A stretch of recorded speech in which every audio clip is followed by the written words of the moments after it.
Tenía 17 años cuando descubrí que mi familia había desaparecido. Regresé del colegio, con la mochila colgando de un hombro y la cabeza en otro lugar, pensando en exámenes, en que iba a cenar o si algún día me mudaría a otra ciudad, cosas normales para alguien de mi edad. Pero lo que encontré al abrir la puerta de casa no tenía nada de normal. El silencio era demasiado pesado, y el vacío, palpable. No había muebles. No había voces. No había risas ni gritos. Solo un pedazo de papel sobre la encimera de la cocina. Lo tomé entre mis dedos con cierta extrañeza, creyendo que era una nota de despedida rápida, un recado, algo trivial. Pero lo que decía, me congeló. Ya lo resolverás. Ni un te amamos, ni una explicación. Solo eso. 4 palabras que me partieron en 1000 pedazos. No entendía qué había hecho. No supe si era un castigo, una huida, una forma de decir no te queremos. Al principio, pensé que era un error. Que me estaban probando, que volverían al final del día. Pero no fue así. Nunca volvieron. Descubrí por el casero, una semana después, que habían cancelado el contrato de alquiler. Me dio 7 días para desalojar. Tus padres se mudaron a otro estado, me dijo. Lo siento. Lo siguiente que recuerdo fue dormir en el sofá de una amiga durante 3 noches, hasta que también se volvió incómodo, y luego, en un rincón oscuro de un depósito que alquilé con lo último que me quedaba. A escondidas. Sin decirle a nadie. Solo yo, una manta raída y una mochila como almohada. Comía cucharadas de mantequilla de maní directamente del frasco. Desayuno, almuerzo y cena. Me duchaba en el Inca cuando podía. Buscaba trabajo desde las computadoras de la biblioteca pública. Y fingía que todo estaba bien. No tenía a nadie. Nadie me llamaba. Nadie me buscaba. Mi familia había desaparecido, sí. Pero la verdad es que ya se habían ido mucho antes. A los 13, preparé un pastel para el cumpleaños de mi mamá. Lo hice sola, ilusionada. Ella lo miró, hizo una mueca y dijo, está lleno de grumos. Lo tiró a la basura sin siquiera probarlo. A los 15, pasé semanas ayudando a mi hermano con sus exámenes finales. Le hice resúmenes, lo acompañé hasta la madrugada estudiando. ¿Su agradecimiento? Me llamó Sabelotodo y me cerró la puerta en la cara. A los 16, entregué todo mi cheque de un trabajo a medio tiempo a mi papá para que pudiera pagar las cuentas. Tiempo después, cuando me atreví a recordárselo, me gritó que no servía para nada. Nunca fui querida. Solo fui útil. Mi existencia era una herramienta, no un vínculo. No me miraban como a una hija o hermana. Me veían como una responsabilidad molesta. Como algo que sobró.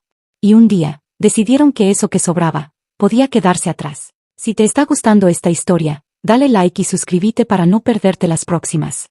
Tu apoyo nos ayuda a seguir trayéndote contenido que te atrapa. Y si tenés un amigo que necesita ver esto, mandáselo ya. Dormí en el depósito durante semanas. Me las arreglé como pude. Algunas noches sentía tanto frío que dormía con mi ropa mojada solo por no tener otra limpia. Otras veces, el hambre me despertaba antes que el ruido de la ciudad. Hasta que encontré un trabajo en un restaurante. Turno nocturno. Un lugar sencillo, con una gerente dura pero justa. Me pagaba en efectivo hasta que pudiera conseguir un documento. Una vez, cuando casi me desmayé en medio del turno, me dejó dormir en el cuarto de descanso. Esa fue la primera vez en mucho tiempo que alguien me trató como humana. Guardaba cada recibo. Cada dólar. Aprendí a sobrevivir, pero también a planear. Veía tutoriales en YouTube sobre finanzas, productividad, cómo ahorrar, cómo establecer metas. La vida me había empujado al fondo, sí, pero no pensaba quedarme ahí. El primer año fue un infierno. Pero lo superé. Un cliente habitual del restaurante me ofreció limpiar archivos en una oficina. Era un trabajo temporal, pero pagaba 3 veces más que servir mesas. Dije que sí. Ese trabajo llevó a otro. Y luego a otro. Aprendí rápido. Llegaba antes que todos. Preguntaba. Me equivocaba, pero corregía. No tenía otra opción. A los 22 ya trabajaba como freelance a tiempo completo. A los 25, lancé mi propio emprendimiento de consultoría. Yo sola. Una mesa plegable y una laptop prestada. A los 27, tenía 5 personas trabajando para mí, una oficina propia, y clientes que, años atrás, solo existían en mis sueños. A los 29, era oficialmente millonaria. No una millonaria de Instagram. No de esas que muestran una vida que no tienen. No. Tenía ahorros reales. Un fondo de retiro. Un apartamento propio sin hipoteca. Seguro médico. Todo pagado. Todo legítimo. Y durante todos esos años, ellos no aparecieron. Ningún mensaje. Ningún cumpleaños recordado. Ninguna llamada perdida. Nada. Una noche, apareció la cara de mi hermano entre las sugerencias de amigos en redes sociales. Estaba casado. Vivía en el mismo estado al que se mudaron sin mí. Me quedé mirándolo, preguntándome si su esposa sabía que tenía una hermana. O si él decía que me fui, que los abandoné, que era la conflictiva. A veces me preguntaba si habría sido más fácil odiarlos. Pero la verdad es que nunca los odié. Lo que sentí fue dolor. Puro y crudo. Un dolor tan profundo que tardé años en ponerle nombre. Empecé a ir a terapia. A reconstruirme. A dejar de sentirme defectuosa por haber sido rechazada por las personas que se suponía que debían amarme. Y entonces, ocurrió algo inesperado.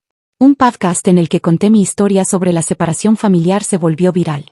1 millón de reproducciones en 4 días. Mi bandeja de entrada se llenó de mensajes de personas que decían sentirse identificadas. Que por fin alguien había dicho lo que ellas no se animaban a contar.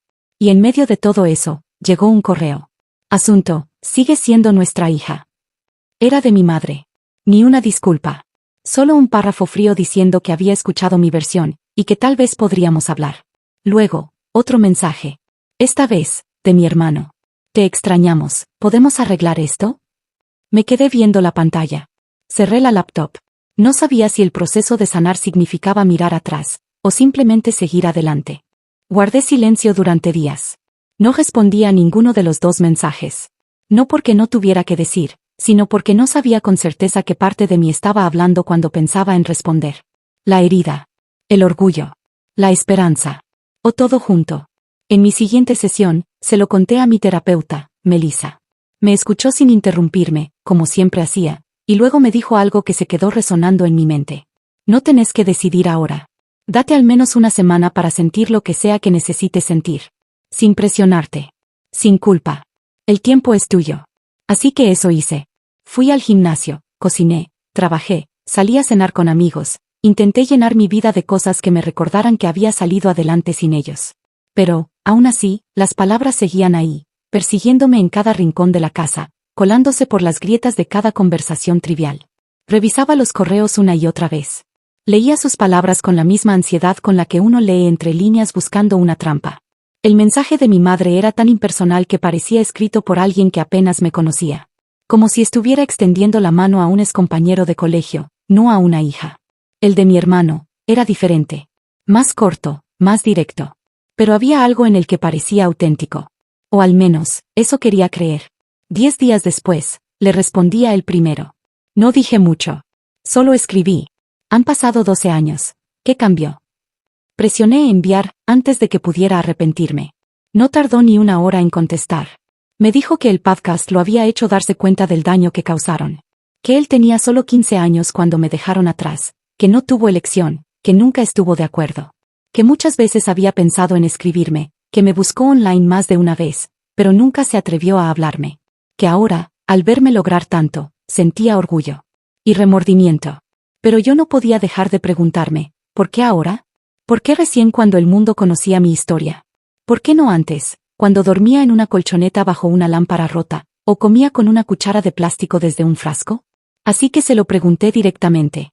Y su siguiente respuesta trajo lo que temía. Me dijo que sus padres, nuestros padres, estaban en problemas. Que su negocio había fracasado, que las deudas médicas eran insostenibles. Que su esposa estaba embarazada de su segundo hijo. Que todo se estaba viniendo abajo. Y entonces lo entendí. No me buscaban por amor. Me buscaban por necesidad. No respondí. Ni a él, ni a nadie, durante otra semana. Hasta que recibí otro correo. Esta vez, de mi madre. Incluía fotos antiguas, de cuando yo era bebé, de unas vacaciones en la playa cuando tendría 5 o 6 años, de mi hermano y yo construyendo un muñeco de nieve en algún invierno perdido. Fotos que, sinceramente, parecían de otra familia. En el cuerpo del mensaje escribió: cometimos errores. Queremos hacer las paces. Llevé esos correos a terapia. Melissa los leyó conmigo, sin emitir juicio. Me recordó que yo estaba en control. Que podía poner límites. Que no les debía nada. Pero también me dijo algo importante. A veces el cierre llega al reencontrarnos, y otras veces al decir el último adiós. Lo importante era que lo eligiera yo. Y yo, todavía no sabía qué elegir. Una parte de mí quería mandarlos al demonio. Pero otra, todavía quería entender. ¿Por qué me habían dejado? ¿Por qué a mí? ¿Por qué no dijeron nada? Así que tomé una decisión. Me reuniría con mi hermano. Solo con él. Sin mamá. Sin papá.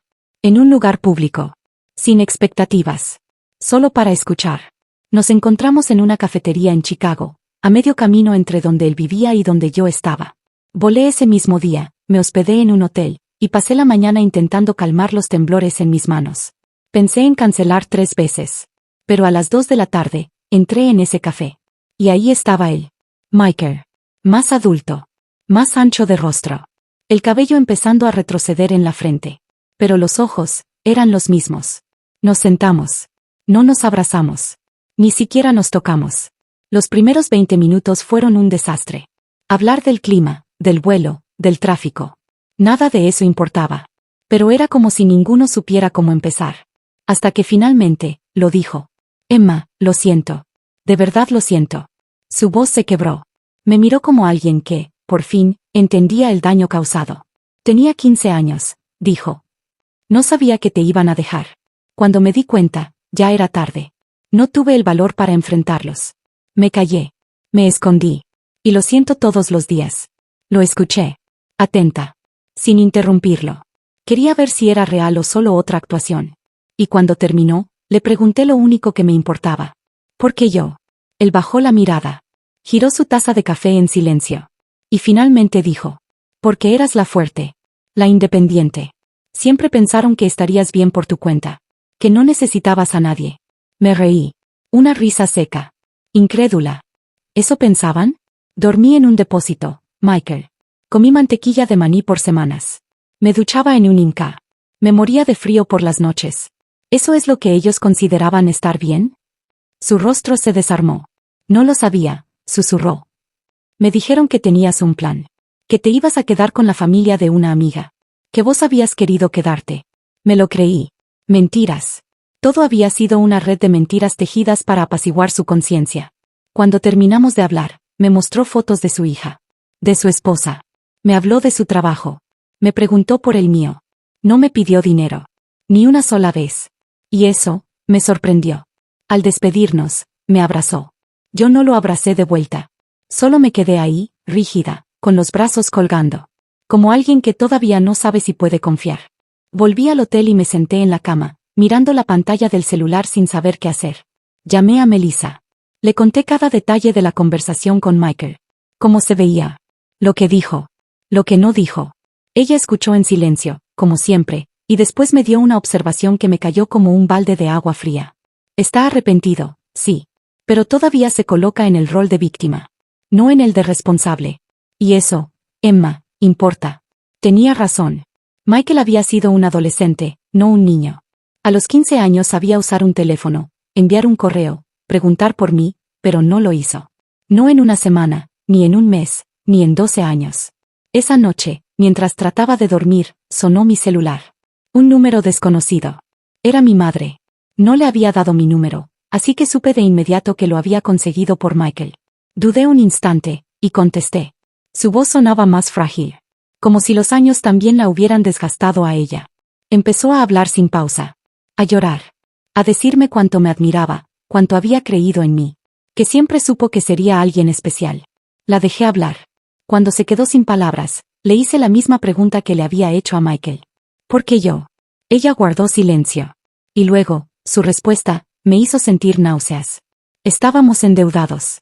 No podíamos alimentar a 3 personas. Y tú eras inteligente.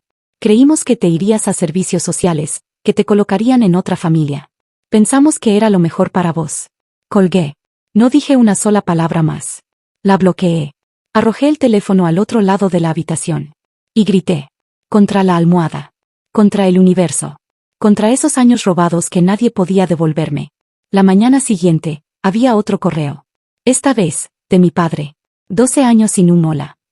Y lo primero que recibo es un párrafo hablando de sus problemas, facturas médicas, negocios que fracasaron, la esposa de Michael que necesita una cirugía, y al final, un pedido. ¿Podés ayudarnos? Sin un ¿cómo estás? Sin un perdón, sin un solo gesto de humanidad. Lo reenvié a Melissa con el asunto, y ahí está. Ella me llamó de inmediato, aunque era domingo. Esto no es amor, Emma, me dijo. Es chantaje emocional. No confundas sus necesidades con tus responsabilidades. Hablamos durante 1 hora. Sobre los límites. Sobre la diferencia entre ayudar y permitir.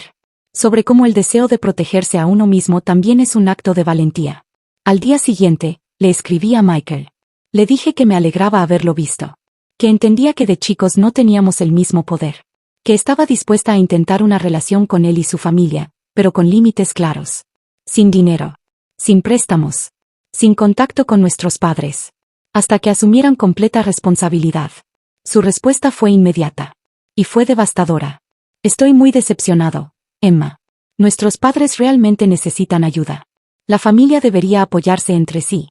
Estás siendo egoísta con tu éxito. Egoísta. Esa palabra me dolió más que cualquier otra. Porque era la misma que me habían repetido toda mi infancia cada vez que decía no. Cada vez que ponía una necesidad mía por encima de las suyas. No respondí. En cambio, llamé a Melissa. Y reservé vacaciones. Me fui a Bali. 2 semanas enteras. Senderos entre arrozales. Atardeceres en la playa. Meditación. Espacio. Silencio. Sanación. Al volver, tenía 6 nuevos correos de mi padre. No los abrí. Ni siquiera leí los asuntos más allá de una línea. Eran súplicas. Gritos. Amenazas disfrazadas de culpa. También tenía un mensaje de Michael. ¿Podemos hablar? Acepté. Solo una llamada. Nada más. La conversación empezó bien. Más tranquilo. Más suave. Me pidió disculpas por el correo anterior. Me dijo que estaba yendo a terapia. Y le creí. Sonaba distinto. Más honesto. Hablamos de su hija. De mi trabajo. Casi parecía normal. Hasta que dijo. Nuestros padres van a visitarme este fin de semana. ¿Pensás que podrías verlos? Solo 1 hora. En un lugar público. Sentí el pecho cerrarse. No estoy lista, Michael. Insistió un poco, pero se calló cuando no respondí. Al colgar, llamé a Melissa. Esa noche tuvimos una sesión de emergencia. Me dijo algo que no había querido admitir. No tenés miedo de ellos porque los odias. Tenés miedo, porque todavía querés su aprobación. Lloré durante 1 hora. La siguiente noche, Michael volvió a escribir. Que mi mamá no había parado de llorar cuando le dije que no. Que mi papá estaba hablando de manejar hasta mi ciudad igual. Me sentí acorralada. Bloqueé a Michael. Llamé a mi asistente. Le dije que trabajaría desde casa. Pedí supermercado por delivery. Cerré cortinas. Me escondí como una niña con miedo al monstruo del armario. El miércoles, el portero del edificio me llamó. Hay una pareja preguntando por vos. No dijeron su nombre. Lo supe de inmediato. No aceptes visitas. Bajo ningún motivo, le dije. 5 minutos después, mi teléfono sonó. Número desconocido. Mensaje de voz. Era mi padre. Emma, manejamos 8 horas para verte. Estás actuando como una niña. Merecemos una oportunidad de explicarnos. El jueves a la mañana, golpearon la puerta con fuerza. Me congelé. Miré por la mirilla. Era ellos. Mi madre habló con voz temblorosa. Emma, por favor. Solo queremos hablar. Mi padre agregó. Sabemos que estás ahí. Te amamos. Lo sentimos. No abrí la puerta. Solo me deslicé hasta el suelo y me senté contra la pared, temblando. Esperé. Y cuando finalmente se fueron, llamé a seguridad. Si vuelven, no los dejen subir. No importa lo que digan. ¿Necesita que llamemos a la policía?, me preguntaron. No. Solo, no los dejen pasar. Llamé a Melissa. Vino a verme en su hora de almuerzo. Me trajo un sándwich. Se sentó conmigo mientras lloraba. Me recordó que establecer límites no era crueldad. Era autocuidado. Esa misma tarde, otro correo de Michael. Esta vez, furioso. Que había humillado a nuestros padres. Que estaban durmiendo en un motel que no podían pagar. Que su esposa necesitaba la cirugía. Que estaba siendo cruel. No respondí. El viernes, decidí irme de la ciudad por un tiempo. Reservé un vuelo a Portland, donde vivía Rachel, una vieja amiga. Una de las pocas personas que me ayudó cuando dormía en un colchón viejo sin calefacción. Me ofreció su sofá cuando no tenía a dónde ir. Ella, me había salvado la vida una vez. Rachel me recibió como si no hubiera pasado ni un solo día. Me abrazó tan fuerte que sentí como mi cuerpo se aflojaba, como si hubiera estado apretando los dientes durante años y recién ahora me daba cuenta. En su casa no había lujos. No había una biblioteca de caoba ni una cafetera inteligente. Pero había algo mucho más valioso: paz. Nos quedamos hablando hasta las 3 de la mañana. Me escuchó sin interrumpirme, como si cada palabra que saliera de mi boca tuviera un lugar reservado en su memoria. Me hizo reír. Me recordó quién era antes de todo esto. Antes de ser la exitosa, la emprendedora, la hija abandonada. Antes de ser cualquier cosa que definiera mi dolor. Durante los días que estuve en Portland, no revisé mis correos. No abrí redes sociales. Me dediqué a caminar, a leer novelas de misterio, a mirar películas viejas con Rachel mientras comíamos helado del pote. Volví a dormir profundamente. Volví a sentirme segura. Una tarde, mientras paseábamos por un parque, Rachel me miró de reojo y dijo: ¿Querés saber lo que pienso? Asentí, sabiendo que lo que viniera sería crudo, pero real. Tus padres no van a cambiar, Emma. Ni tu hermano. Y si lo hacen, no va a ser ahora. Capaz dentro de 10 años. Capaz nunca. Pero vos ya cambiaste. Y eso es lo único que importa. Sus palabras me atravesaron. Porque tenía razón. Yo ya no era esa chica de 17 años mirando una nota sobre la encimera. Ya no era la joven que comía en secreto para que no la vieran. Ni la que entregaba su dignidad a cambio de migajas emocionales. Ahora era una mujer que había aprendido a sobrevivir sin nadie. Que se había construido sola. Que había transformado su dolor en fuerza. Que estaba aprendiendo, poco a poco, que cuidarse no es egoísmo, sino amor propio. Volví a casa una semana después. Había hojas secas en el balcón, polvo sobre los estantes, y una calma reconfortante en cada rincón. Abrí la ventana, respiré hondo, y me dije a mí misma en voz alta: ya no me escondo. Con el tiempo, la tormenta familiar se fue apagando. Mis padres dejaron de buscarme. Michael no volvió a escribirme. Y por primera vez en años, no sentí culpa por eso. Pasaron meses. Volví a enfocarme en mis proyectos, en mi salud mental, en conocer gente nueva. Volví a enamorarme. Con miedo, sí, pero también con ganas. Me animé a confiar de nuevo, a pesar de las cicatrices. Empecé a compartir mi historia en charlas, en conferencias, en libros. Lo que había sido mi mayor vergüenza, se transformó en mi mayor motor. Y un día, después de una charla en una universidad, se me acercó una chica. Tendría unos 20 años. Me abrazó y, entre lágrimas, me dijo: gracias por contar lo que yo nunca me animé a decir. Entonces lo supe, mi historia no era solo mía. Era de todos los que alguna vez fueron usados, silenciados, descartados por quienes se suponía que debían amarlos. Era de todos los que aprendieron a ser fuertes, porque no les dejaron otra opción. Hoy, cuando miro atrás, no siento rabia. Ya no. Siento compasión. Por la chica que fui. Por la soledad que soporté. Por todo lo que me negaron. Pero también, por ellos. Porque no supieron amar. Porque no supieron pedir perdón. Porque creyeron que tener poder era lo mismo que tener razón. Y porque, al final, lo perdieron todo. Yo no. Yo me recuperé. Construí un hogar donde no hay gritos. Donde los te quiero no son manipulación. Donde nadie tiene que dar el 80% de su alma para ser aceptado. Hoy, mi vida es mía. Mi éxito, mi paz, mis límites. Y si algún día mis padres vuelven a golpear mi puerta, ya no me va a temblar la voz.